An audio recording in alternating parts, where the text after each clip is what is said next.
Hello dear students, welcome to our SRCC study channel। এই সেশনটাই আজকে আমরা আলোচনা করব এসএসসি জিডি 2025 এর ফাইনাল কাট অফ সম্পর্কে। क्या होने वाला है फाइनल कट ऑफ,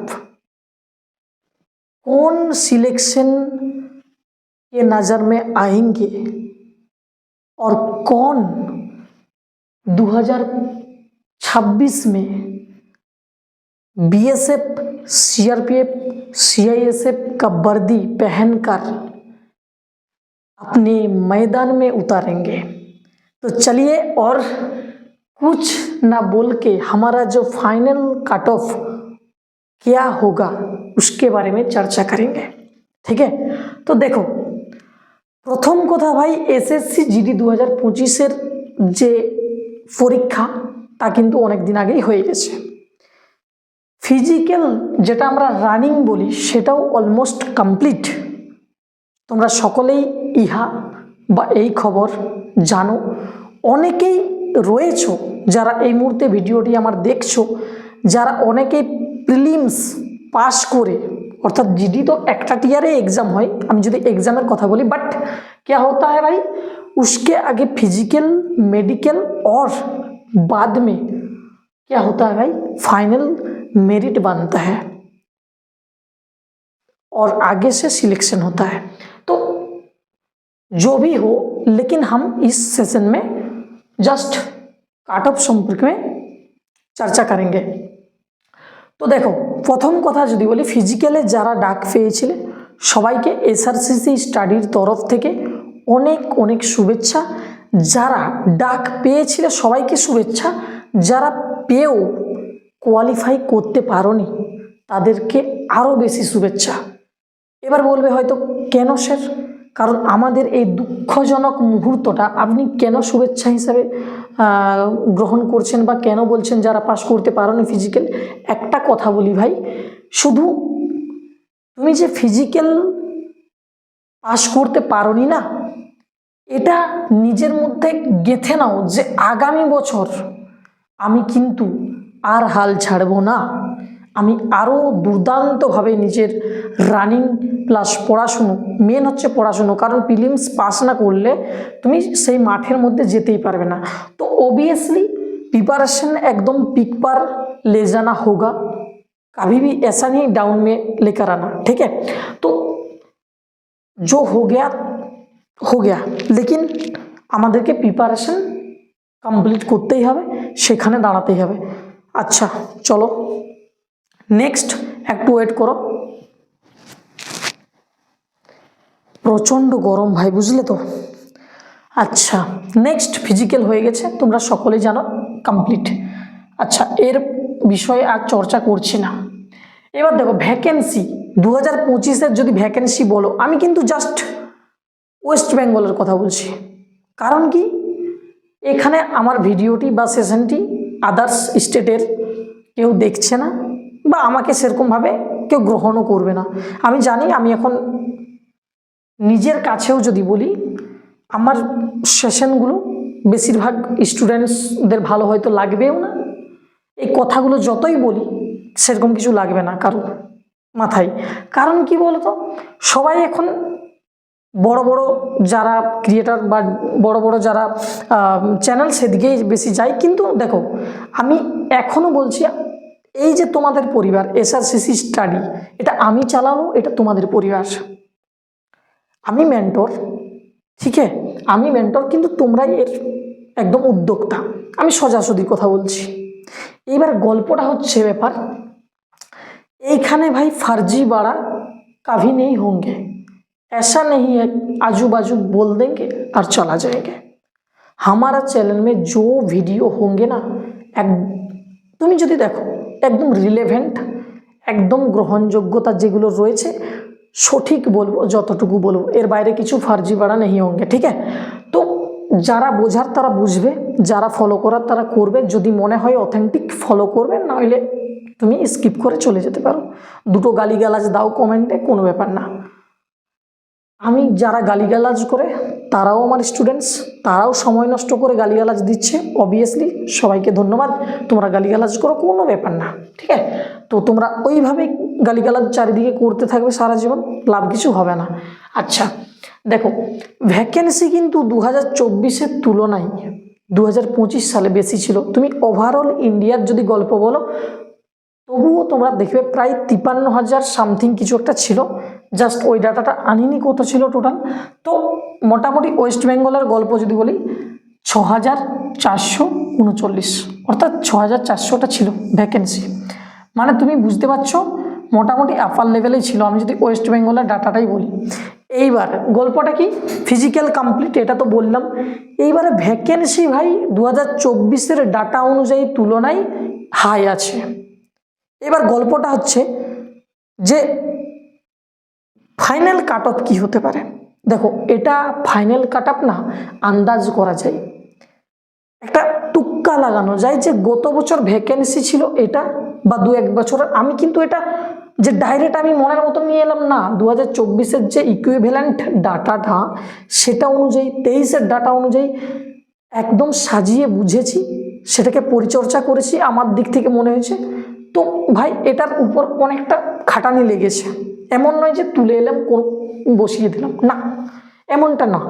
এইবারে ব্যাপারটা হচ্ছে কি, ফাইনাল কাট আপ আমার যতদূর বোঝা গেছে, অনেকে হয়তো বলবে হ্যাঁ, কারণ ফাইনাল কাট আপ আসার পরে যাদের সিলেকশন হবে, আরে বাবা এই সঞ্জয় স্যার তো কিছুদিন আগে এই বলেছিল, মিললো না, মিলবে না। গল্পটা হচ্ছে এটা যে আমার হিসাবে যেটা বলে, এই বছর ভ্যাকেন্সি একটু আপার লেভেলে ছিল, অবভিয়াসলি কাট অফটা একটু কিছুটা হলো ডাউন যাওয়ার গল্প রয়েছে। এবার তা বলে কি বিরাট না, তোমরা সকলেই যারা ফিজিক্যালে ডাক পেয়েছিলে, SC ST OBC জেনারেল যেই ক্যাটাগরি হোক না কেন, আমি যদি বর্ডার বা নকশাল এরিয়ার কথা বলি, মানে 34, 35, 40-এর গোড়াই যারা ছিল তারাও ডাক পেয়েছে। SC-তে, ST-তে, জেনারেল হয়তো 45-50 এরকম, তোমরা জানো সকলে। এবার গল্পটা হচ্ছে ভাই যে ফাইনাল তাহলে কাট অফ কত যেতে পারে। তুমি একটা কথা মাথায় রেখো, আমি এই যে ব্যাপারটা না, এই যে কাট অফ, এটা কিন্তু জেনারেলের হিসাবে এনেছি, জেনারেলের হিসাবে এনেছি। জেনারেল যারা জেনারেল ক্যাটাগরি অর্থাৎ আনরিজার্ভড ইউআর যেটা আমরা বলি, তো সেই ডাটা অনুযায়ী এনেছি। এবার যার যা আছে SC ST OBC তার পাশে কিছু 1-2 প্লাস এরকম করে বসিয়ে নেও, ঠিক আছে। আমার কাছে তো ডিজিটাল বোর্ড ভাই নেই যে ऐसे करूँगा ऐसे ले जाऊँगा, स्क्रॉल करूँगा, ऐसे फायदेमंद हमारे पास अभी तक आया नहीं, कब आएंगे वो बात भी हमारे पास नहीं है भाई। लेकिन जो आता है आएगा, ठीक है, उसके बारे में कोई फर्जीवाड़ा नहीं होंगे, जो मिलेंगे आपको रिलेवेंट मिलेंगे, हार्डवर्किंग एंड जजमेंट करके ये सेशन लाया गया है, ठीक है। तो फाइनल काट ऑफ তুমি যদি বলো, তুমি ওয়েস্ট বেঙ্গলের বাদ যদি জেনারেল কথা বলো না, তুমি 98 থেকে 105 এর মধ্যে কিন্তু তুমি পেতে পারো, এর মধ্যে তুমি পেতে পারো। এইবার কি 98-এর নিচে ভাই যাওয়ার চান্স খুবই কম, কিন্তু 105 এটা যে বললাম না, 105 এর থেকে 1-2 মাইনাস 1-2 প্লাস, অর্থাৎ কীরকম, হয়তো 102, 3, 4, 5 এরকম বা 7, 8 এরকম, অর্থাৎ এই যে বর্ডার না, এর মধ্যে থাকার প্রবাবিলিটি প্রচণ্ড বেশি। আমার যেটুকু 2024, 23, 22-এর ডাটা অনুযায়ী, তার ভ্যাকেন্সি অনুযায়ী, তার স্টুডেন্টসের অনুযায়ী, তার ডাটা অনুযায়ী আমার মনে হয়েছে এটা। এবার এটা হচ্ছে জেনারেলের যে রেসপেক্ট তার অনুসারে। এবারে SC ST OBCর গল্প কি, প্রচণ্ড গরম, একটু ধৈর্য ধরো সবাই। এসি তো নেই, বাঙালির প্রিয় গামছা আছে, সেটাতেই কাজ চলছে, হ্যাঁ, তো no problem, no issue. Final cut off তাহলে এটা বললাম। এবার গল্পটা হচ্ছে, এইবার তোমাদের অনেকের মনে প্রশ্ন নানা রকম ঘুরে বেড়াচ্ছে যে স্যার তাহলে আমরা যে কম নাম্বার পেয়েও ডাক পেয়েছিলাম, অবভিয়াসলি তারা বেশি সংখ্যক পাস করিয়েছিল, ডাক পেয়েছো। এই বছর ভ্যাকেন্সি বেশি ছিল, ডাক পেয়েছো। কিন্তু গল্পটা হচ্ছে ভাই কীরকম জানো তো, যে তোমরা ডাক পেয়েছিলে কিন্তু তার থেকে প্রায় 25-30, মানে যে নাম্বারটা পেয়েছিলে না তার থেকে প্রায় 25-30-35 বেশি যদি থাকে তাহলে ফাইনাল লিস্টে পর্যন্ত পৌঁছানো যায়, মানে ফাইনাল কাট অফ পর্যন্ত পৌঁছানো যায়। এটা মাথায় রাখবে। ধরো কেউ এসসি আছো বা এসটি আছো বা জেনারেলে আছো, ধরো সামথিং আমি বললাম একজন জেনারেল ছেলে, যে একটা জেনারেল এরিয়া, নর্মাল এরিয়া, নকশান না, বর্ডার না, কেউ ধরো পেয়েছে একটা জেনারেল ছেলে, ধরো 65-তে এই বছর ডাক পেয়েছিল, কথার কথা বলছি। তো ভাই 65-র পর তুমি 25 জুড়ে নাও, 25 বা 30, তুমি দেখো সেই 85-90-এর গড়া যাবে। আমি এটা জাস্ট উদাহরণে এক্সাম্পল আকারে বলছি, এমনটা না ওটা না, যে যেমনে ডাক পেয়েছিল না ফিজিক্যালের আগে, তারা যে লিস্টটা নিয়েছিল যে এত দূর পর্যন্ত আমরা নেব ক্যান্ডিডেট নিয়েছিল, কিন্তু তার থেকে প্রায় 25-30-35 যদি টিকে থাকার মতন পজিশনে যেতে হয় মোটামুটি 30-25 এরকম তোমার বাড়তি লাগবে। আমি সবার ক্ষেত্রে বলছি, যার যা কাস্ট থাক না কেন, কেউ 30-এ ডাক পেয়েছিল, এসটি ছিল, এমনও ব্যক্তি এই বছর হয়তো ছিল বর্ডার এলাকাতে 35-40-এ ডাক পেয়েছে, তো ভাই তার 20-25 নাম্বার ইনক্রিজ করো যদি তুমি টিকতে চাও এখানে। এবার দেখো কেউ ফিজিক্যাল মেডিকেলে যদি কেটে যায়, রানিংয়ে কেটে যায়, এটা আলাদা গল্প পড়ছে। কিন্তু আমি আমার যে গল্পটা, যারা ডাক পেয়েছিল না ফিজিক্যাল পর্যন্ত, সেখান থেকে আমি তার ইনক্রিজিং ব্যাপারটা বলছি। ফাইনাল লিস্ট পর্যন্ত যদি একটা ব্যক্তি প্রায় 25-30 নাম্বার তার থেকে বেশি আনে, অবভিয়াসলি সে সিলেকশনের জায়গায় একটা যাওয়ার কিন্তু আশা রাখতে পারে। তো এই ছিল আজকের পুরো সেশনের যে কাট অফের যে আলোচনা, সেটা তোমরা সকলেই কমেন্টে জানাতে পারো। যারা ফিজিক্যাল পাস করে রয়েছো সবাইকে এসআরসিসি স্টাডির পক্ষ থেকে ধন্যবাদ, আর সবাইকে শুভকামনা রইল। তোমরা যারা পাস করেছো মেডিকেলও আমি চাইবো সবাই নিজের বেস্টটা দাও, ঠিক আছে?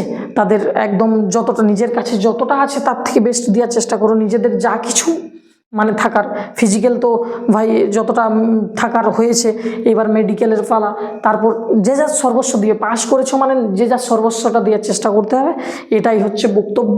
যারা আগামী দিনের বিএসএফ সিআরপিএফ জওয়ান রয়েছে সকলকে ধন্যবাদ। তোমরা হবু সিআইএসএফ সিআরপিএফ বিএসএফ এর মধ্যে যেতে চাইছো বা যাবে, তো সবাইকে এসআরসিসি স্টাডির পক্ষ থেকে অনেক অনেক শুভকামনা, অনেক অনেক ধন্যবাদ সবাইকে। তোমরা দেশের একজন যে সৈনিক হয়ে দেশ সেবায় নিজেকে নিয়োজিত করবে, তো অবশ্যই তোমাদের একটা দায়িত্বভার রয়েছে একদম, এটা তো ব্যাপার বটেই। তো যারা ভাই পারোনি, শুধু এসআরসিসির স্টাডি যে শুভকামনা বলে দিলাম, যারা পাস করেছো না এটা তো বটে, যারা করনি পাস, যারা কেটে গেছো ফিজিক্যালে, যারা পড়াশুনোয় যারা পাস করতেই পারো না, যারা পরীক্ষায়, তাদের প্রতি সহানুভূতিশীল রয়েছে, রইবে, থাকবে। তারা সঞ্জয় স্যার অফিসিয়াল গ্রুপটাতে জয়েন করতে পারো। এটা একটা টেলিগ্রাম গ্রুপ, এটা একটা পড়াশুনোর গ্রুপ। যারা ইউটিউবে দেখছো আমাকে, তারা সকলের জন্য ফ্রি অফ কস্ট, এমনটা না যে কোনো পেড বা কোনো প্রাইভেট গ্রুপ না, এটা ওপেন একটা পাবলিক গ্রুপ, যেটা পড়াশুনোর এখানে সমস্ত রকম টপিক ওয়াইজ জিকের যে মক টেস্ট, সেটা কিন্তু টপিক অনুসারে সাবজেক্ট অনুসারে এখানে প্রোভাইড হয়। সেশনগুলোর একদম যাবতীয় তথ্যাদি সবার আগে প্রোভাইড হয়। এমন অনেক চ্যানেল রয়েছে, এমন অনেক গ্রুপ রয়েছে, আমি বলছি না জয়েন করো, বাট যেটা তোমার প্রয়োজন তুমি এখানে জয়েন করলে বুঝবে যে কুইজগুলো মক টেস্টগুলো কেমন আকারে সাজানো হয়। ওকে, তো যারা জয়েন করার ডেপথলি, যারা জুড়ে থাকার মনে হচ্ছে এখানে থাকলে আমার উপকৃত হব, অবভিয়াসলি জয়েন করতে পারো। এমনও অনেকে রয়েছে জয়েন করার পর বেরিয়েও যায়, মনে হচ্ছে আমার ভাল লাগছে না, বেরিয়ে যেতে পারো, এটা কোনো ব্যাপার না। এটা আমাদের একটা নিজেদের পরিবার, নিজেদের একটা ছোট্ট পরিবারের মতো মনে করে এখানে জয়েন করতে পারো। উপকৃত হলে পরিবারের মধ্যে থাকবে, নলে বেরিয়ে যাবে। নট ফর নিড, যে প্রয়োজন যদি না থাকে, অবভিয়াসলি ইউ ক্যান গো। ঠিক আছে, তো এই সেশনটা এই পর্যন্তই, দেখা হচ্ছে নেক্সট কোনো একটা আলোচনায়।